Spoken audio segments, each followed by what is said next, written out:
सुप्रभातम आजिर पंचांग ओ अमृत वचन। शुभ सकाळ। आज दिनर पंचांग।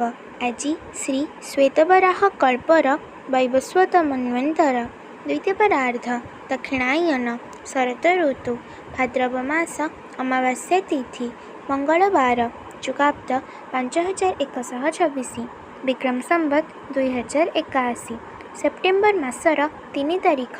आज दिनटी समस्तଙ୍କ ପାଇଁ मंगलमय हेउ ईश्वरଙ୍କ निकटरे विनम्र प्रार्थना।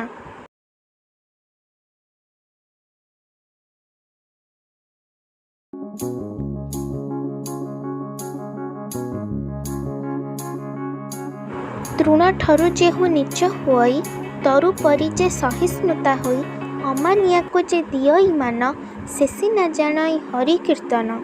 ठाकुर श्री अभिराम परमहंस।